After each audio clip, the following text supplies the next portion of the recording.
Hello, everyone, and welcome to a special winter edition of BTV 6 News. As always, I am your host, Ryan Oates, and we are here whenever you are watching it, to discuss the events of January 6th, in which right wing protesters marched upon our capital in an insurrection against the American government, as well as continuing developments in the COVID-19 pandemic, both as it is occurring on campus and in the larger world. To start off with political news, specifically on the January 6th insurrection, is our political commentator, Allison Sinnell. Take it away, Allison. Tuesday, January 5th was voting day for the Georgia runoff. Democratic nominees Jon Ossoff and Reverend Raphael Warnock are the projected winners. Both will be making history. Warnock will be the first Black senator from Georgia, and Ossoff will be the first Jewish senator from Georgia and the youngest current member of the Senate. The Kenosha County, Wisconsin District Attorney announced this past Tuesday that Rustin Sheskey, who shot Jacob Blake in the back 7 times, will not be charged. Blake was left paralyzed after the incident in August. In preparation for protests, Wisconsin Governor Tony Evers mobilized 500 National Guard troops to assist Kenosha County law enforcement. This news is upsetting, but not surprising, as it brings up a nationwide pattern of police not being held accountable for their actions. In New York news, Governor Cuomo has proposed an executive order that would criminalize vaccine fraud. This includes, but isn't limited to, if someone lies about their identity to get the vaccine, and if providers knowingly administer the vaccine to someone who is not eligible. We've yet to see the effects of this executive order, but there could end up being some backlash. Here's a segment that I've decided to call All the Things That Trump Has Already Done in 2021. We're only a week in, already Trump faces backlash almost equal to the amount he faced in the past 4 years combined. We're filming this on January 7th, so excuse me if he does something else in the time it takes to edit and post this. Starting on January 2nd, when Trump's phone conversation with Georgia Secretary of State Brad Raffensperger was leaked. In the recording, you can hear Trump ask for the votes to be recalculated. After Raffensperger stated that Georgia's election was not rigged, Trump said, and I quote, "I just want to find 11,780 votes, which is one more than we have because we won the state. This is clearly a last-ditch attempt to make the election look fraudulent with unsubstantiated claims." Next, let's move to January 5th, when Trump pressured Mike Pence to reject the results of the election, which Pence had absolutely no power to do. On Twitter, Trump claimed the vice president has the power to reject fraudulently chosen electors, a statement with absolutely no constitutional backing. This all culminated in the atrocious events of January 6th. The day started with a congressional meeting to ratify electoral votes for president, while at the same time Trump held a rally in which he encouraged attendees to storm the Capitol. Here's a full quote from the rally.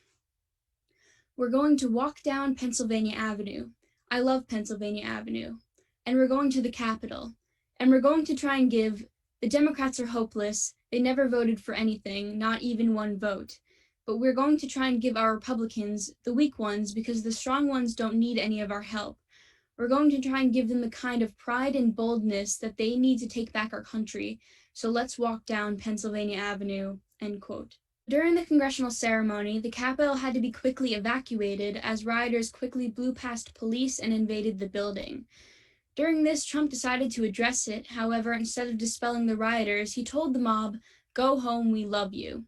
As if that wasn't bad enough, Trump reportedly refused to use his powers as commander-in-chief to mobilize the National Guard to stop the terror in the Capitol. After hours of rioting, when the situation was managed, and after several casualties, the congressional meeting continued. Trump tweeted, "These are the things and events that happened when a sacred landslide election victory is so unceremoniously and viciously stripped away from great patriots who have been badly and unfairly treated for so long. Go home with love and in peace. Remember this day forever," end quote. Shortly after, this tweet got deleted and Trump's Twitter account locked for 12 hours. This morning, January 7th, Congress finally certified the results of the election. Trump now says there will be an orderly transition on January 20th. This all comes after several officials, including Speaker Nancy Pelosi, have called for Trump's removal via the 25th Amendment and/or impeachment. Whether Trump will be removed or not has yet to be seen, but the majority of Americans do not approve of his actions on the 6th in any way. Back to you, Ryan. Thank you, Allison. And with that, let us turn to our COVID correspondent, Kaylin Dougal, to tell us about what to expect on campus this semester in terms of COVID restrictions and the continuing development of the COVID vaccination and its implementation. Take it away, Kaylin. Hey Binghamton, I hope you've all had a great winter break and holiday season so far. We all deserve it after the stress we were under this past semester.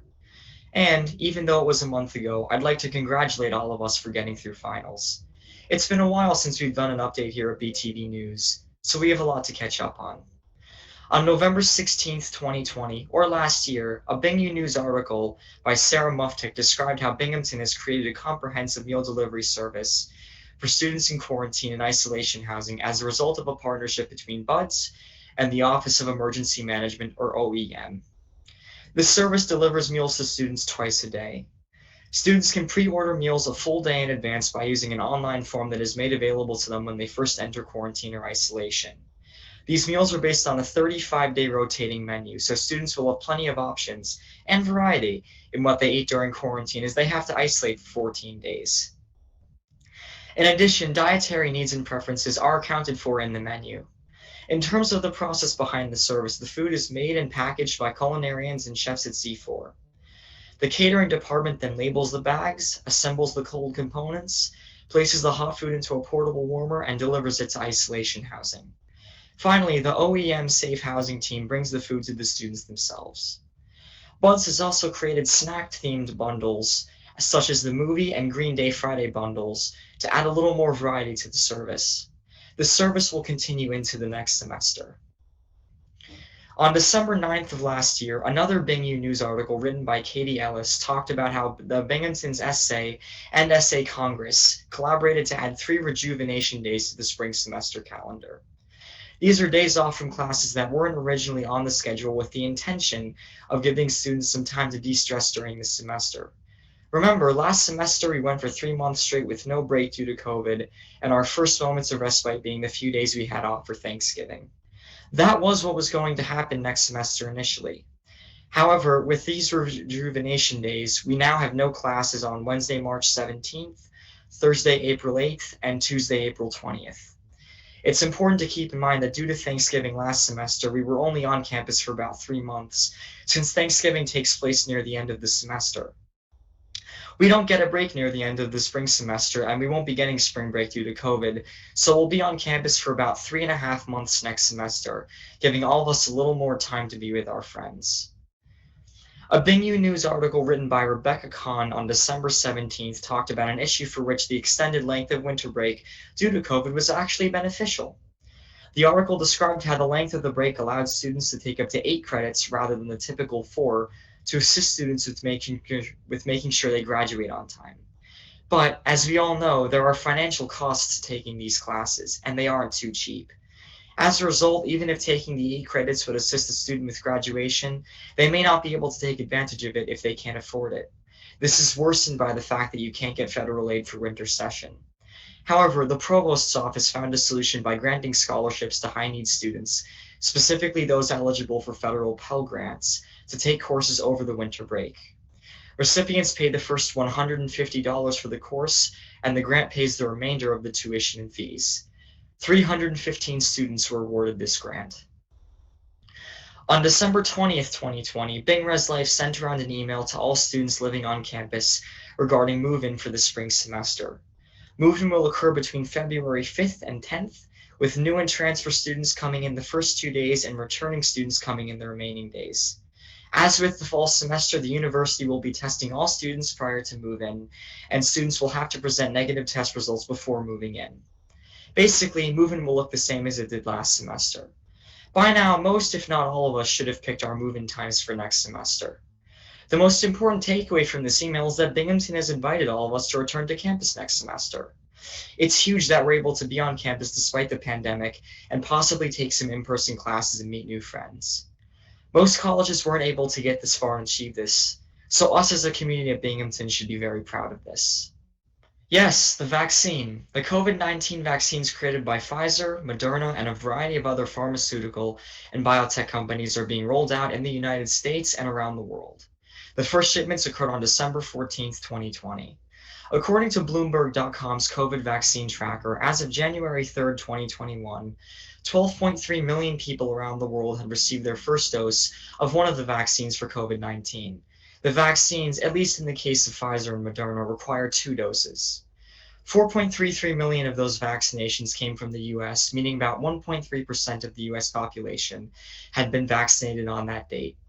If we look at New York specifically on that day, 774,075 vaccine doses had been distributed and 236,941 had been administered, or about 30.6% administered, equaling 1.22% of the population of New York.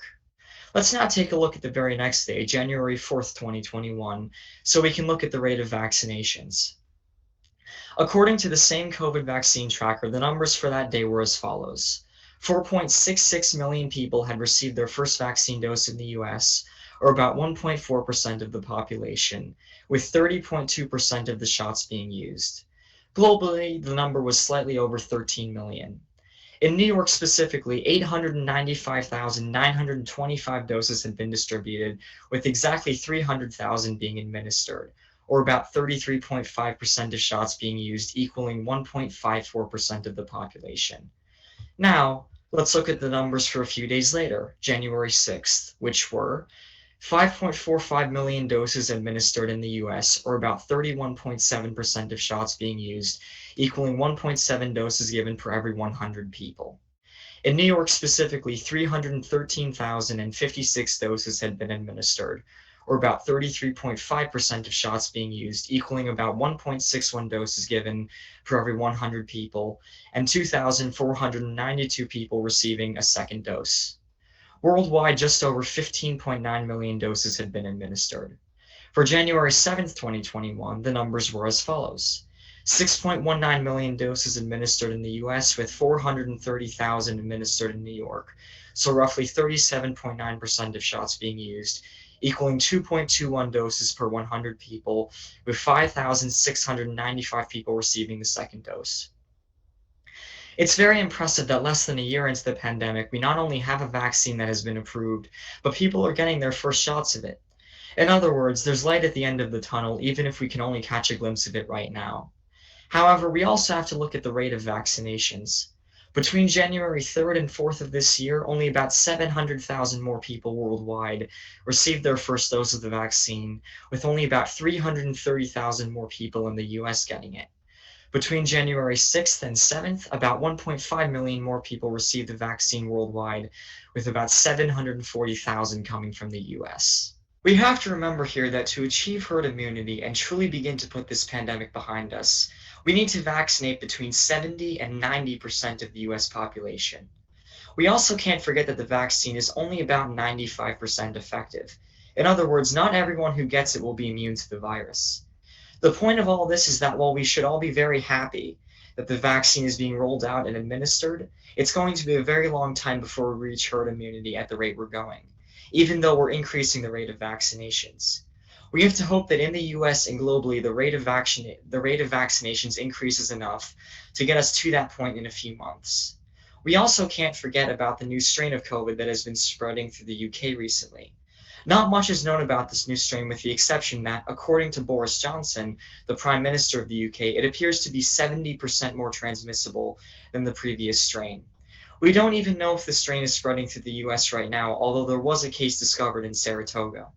The working assumption is that the current COVID vaccine should be somewhat effective against the new strain, but that remains to be seen. That's all we have for you on COVID right now. Hang tight, Binghamton, enjoy the rest of your well-deserved winter break, and we'll be back soon with more information on the state of COVID and the vaccine. Let's make spring semester as productive and successful as the fall semester was, and hope that 2021 is better than 2020. This has been Kaylin Dougal for BTV 6 News, providing you with your COVID update. Back to you, Ryan. Thank you, Kaylin. And with that, we conclude your news update for the 2021 winter break. We will see you in the next semester. Bye.